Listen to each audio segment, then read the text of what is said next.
GTA 4 is the 16th entry in the Grand Theft Auto series, following 2004's Grand Theft Auto San Andreas and the 11th entry overall. It was Rockstar's attempt to leave the 3D era and make more modern-looking games, for it being a standout in the series for its story, gameplay, and so much more. However, it isn't a perfect game. Like any game, it does have its own issue that makes you wonder, is GTA 4 overrated? However, my name is DoomsDave, and this is going to be a sequel to the video that put me on the map, was GTA 5 Story. My name is DoomsDave, and let's get into this.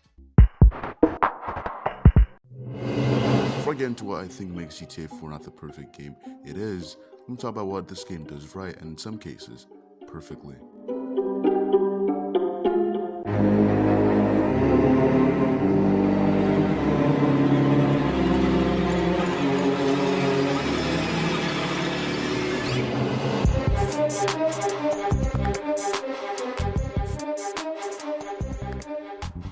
One of the biggest reasons GTA 4 is so beloved is its story, which stands out as one of the most mature and emotionally driven narratives in the series. Unlike previous GTA games, which lean more into satire, crime fantasies, and over-the-top characters, GTA 4 takes a more grounded and tragic approach to its protagonist's story. Niko Bellic isn't your typical GTA protagonist. He's not a power-hungry crime lord like Tommy Vercetti or a young gangster like CJ. Instead, he's a war veteran of the dark past, rivaling Liberty City in search of a better life. Motivations aren't just about making money or gaining power. He's haunted by his past in Eastern Europe, specifically a betrayal that led to the deaths of his former comrades. Throughout the game, Niko struggles with the weight of his past sins, often reflect on the horrors of war and his lost sense of purpose. He's a man seeking redemption, but his environment constantly pulls him back into the violent world he's trying to escape. Unlike most GTA protagonists, Niko isn't having fun. He's tired, bitter, and aware that the American dream might just be a lie. At its core, GTA 4 is a story about disillusionment. Niko arrives in Liberty City believing his cousin Roman's stories of wealth and success, only to find the reality is much harsher. Instead of riches, Roman is drowning in debt, and instead of opportunity, Niko is quickly pulled into the city's corrupt underworld. The game critiques the myth of the American dream, showing how it's often out of reach for immigrants and those without power. No matter how much Niko tries to escape his violent past, he's always forced to rely on crime to survive. Many of the characters Niko meets, whether they're gangsters, corrupt officials, or powerful businessmen, are just as desperate as he is. The game paints a bleak picture of Liberty City, a place where morality is flexible and dreams often end in betrayal or death. Even the choices you make in the game, such as deciding to fail certain characters, reinforce the idea that there are no true happy endings in this world. Betrayal is a recurring theme in GTA 4, whether it's Niko's past war trauma or the people he encounters in Liberty City. The biggest betrayal in Niko's life is his unknown former comrade who sold out his squad for money. This betrayal drives much of his personal story as he hunts down leads to uncover the truth. Many of the game's missions involve characters turning on each other, reinforcing the idea that in this world, loyalty is fleeting. Even Niko's closest allies, like Roman and Little Jacob, can't fully shield him from the dangers of Liberty City. By the time the story reaches its climax, we realize that there's no true way out for Niko. No matter which choices are made, he loses someone important to him, leaving him even more broken than when he started.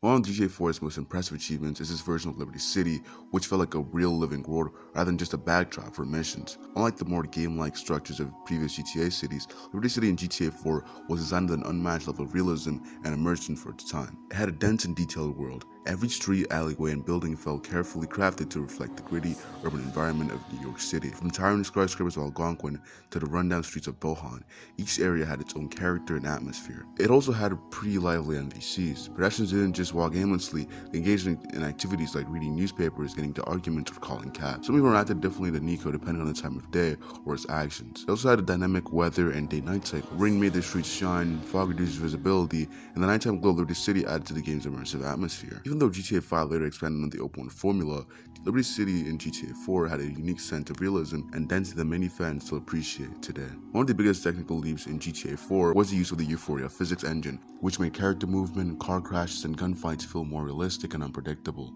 It also had ragdoll physics and natural reactions instead of preset animations. I could go on and tell you why GTA 4 is the best in the series, which it is, but while GTA 4 does a lot of things amazingly, there are a few gripes I have with it. Firstly and most infamously, the driving.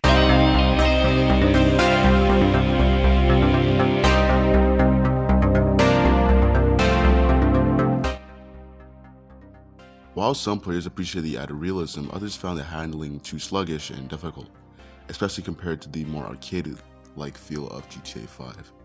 Now I will give it credit. After my first few days of playing, I was used to it, and it got a whole lot easier. But I do feel that for the first time driving.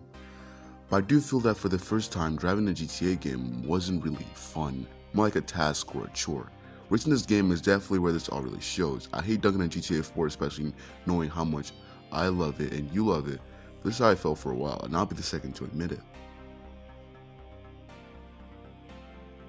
Although GTA 4's story is highly praised, many players feel the mission structure was repetitive and lacked creativity. Many missions followed a basic formula: drive to a location, engage in a gunfight, then escape. Less mission variety compared to previous games like San Andreas, which had missions involving jetpacks, casino heists, and train robberies. And I get that yes, jetpacks don't even exist yet, and GTA 4 is meant to take a more grounded and whatnot approach, but even at that, man. Another thing I don't like is there's no mission music. Maybe it's me being spoiled from GTA 5, but it just felt so awkward playing the game with no background music, which made some sequences feel awkward or lacking intensity. Compared to San Andreas and GTA 5, GTA 4 felt stripped down when it came to extra activities. Firstly, there's no real car customization. Unlike Grand Theft Auto San Andreas, where you could modify your car with nitrous, spoilers, and paint jobs, GTA 4 had almost no customization options. There was also limited character progression. San Andreas allowed players to level up their skills like driving, shooting, and stamina. However, GTA 4 removed these RPG elements. There's a few fun side activities: bowling, darts, and pool. However, beyond that, there weren't many engaging minigames or distractions. Clothing options for Nico are so limited as well. Can't even style things like Nico's hair. So about a year ago, well, exactly a year ago, I made a video where I asked the question, is GTA 5 story weak? Probably wondering if my opinion changed, what I think of it now, and I still think the story stands strong. It has its moments where it shines, and it's actually a pretty complex narrative if you delve deep. The reason why people say its story is weaker is because it's the successor to GTA 4, which we all know had a darker story, with this one being more satirical and having a more upbeat story. So no, if anything, GTA 5 story for me has gotten stronger, and that's a given, only aged better with time. While GTA 4 is still a game I love, it's not without its flaws. This is not to say it's the best in the series, however. It definitely is. I just feel like people portray it to be a perfect game compared to the likes of Red Dead Redemption 2, but I don't feel that way. If Red Dead 2 was a 10, GTA 4 is like a 9.2. So in conclusion, is GTA 4 overrated for its story? No. GTA 4 overrated as a game? When the fans compare it to anything apart from Red Dead 2? No. However, what do you think? Does GTA 4 deserve its legendary status, or was it overhyped? As always, thank you so much for watching, have a nice day, but until next time, stay Doomers. That's DoomsDave, signing